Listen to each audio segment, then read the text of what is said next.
మీరు ఎక్కడ ఇన్వెస్ట్మెంట్ పెట్టాలో తెలియక సతమతమవుతున్నారా? మీ హార్డ్ అండ్ మనీని ఎక్కడ పెడితే లాస్ అవుతుందో అని టెన్షన్ పడుతున్నారా? అయితే ఈ వీడియోలో నేను మీకు 3 L's గురించి చెప్తున్నాను. ఈ వీడియో ఇన్వెస్టర్స్కి చాలా ఇంపార్టెంట్, సో స్కిప్ కాకుండా ఎండ్ వరకు చూడండి. Hello realtors, this is Razia Begum, real estate trainer and counselling expert, motivational trainer also. బేసిక్గా అందరూ తమ హార్డ్ అండ్ మనీని ఎక్కడ ఇన్వెస్ట్ చేయాలి అని ఆలోచిస్తూనే ఉంటారు. అర్థం కాక ఎవరో ఒక అన్ఎడ్యుకేటెడ్ బ్రోకర్ వచ్చి నైస్గా మాట్లాడితే చాలు, మాటలకి మంత్రముగ్ధులై అక్కడికి వెళ్ళి ఇన్వెస్ట్ చేస్తారు. తీరా ఒక 5 years తర్వాత అక్కడికి వెళ్ళి చూస్తే మీ ఇన్వెస్ట్మెంట్కి అప్రిసియేషన్ రాదు కదా, మీరు పెట్టిన ఇన్వెస్ట్మెంట్కి రిటర్న్ రావడం కూడా గగనమవుతుంది.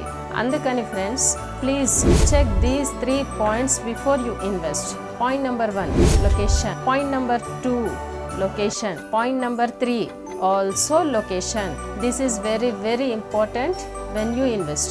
మరి ఏ లొకేషన్లో ఇన్వెస్ట్ చేయకూడదో ముందు తెలుసుకుందాం. అంటే మస్జిద్, టెంపుల్, చర్చ్, గ్రేవ్యార్డ్, వక్ఫ్ బోర్డ్, వాటర్ బాడీస్ ఎక్కడైతే నియర్గా ఉంటాయో అక్కడ ఇన్వెస్ట్ చేయకూడదు. అవి ఆల్మోస్ట్ గవర్నమెంట్ ప్లేసెస్లో ఉంటాయి కాబట్టి ఎప్పుడైనా గవర్నమెంట్ సర్వే జరిగినప్పుడు వాళ్ళు ఖాళీ చేయవలసి వస్తుంది, లేకపోతే లాస్ కమ్మాల్సిన పరిస్థితి ఉంటుంది. ఫర్ ఎగ్జాంపుల్ 10 years బ్యాక్ మా రిలేటివ్ ఒకరు ఒక వెంచర్లో 500 square yards ఓపెన్ ప్లాట్ కొన్నారు. రేట్ వచ్చేసేసి 10,000 per square yard.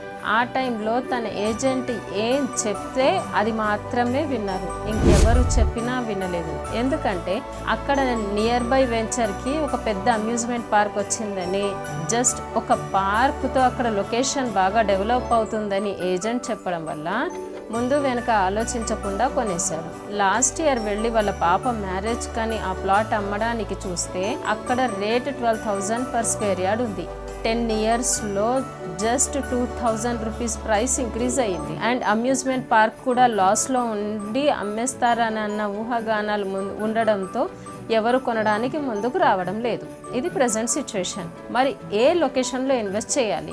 ఎక్కడైతే గ్రోత్ కారిడార్ ఉంటుందో అక్కడ ఇన్వెస్ట్ చేయాలి. అభివృద్ధి ఒకే చోట కేంద్రీకృతం కాకుండా వివిధ ప్రాంతాలకు విస్తరించడమే గ్రోత్ కారిడార్ యొక్క లక్షణం. గ్రోత్ కారిడార్లో సెజ్ ఉంది, అక్కడ గవర్నమెంట్ ప్రాజెక్ట్స్ వస్తాయి, దాంతో ఎంప్లాయ్మెంట్ జనరేట్ అవుతుంది. అక్కడ ఇన్వెస్ట్ చేస్తే land value day by day increase అవుతుంది, తద్వారా మంచి అప్రిసియేషన్ వస్తుంది.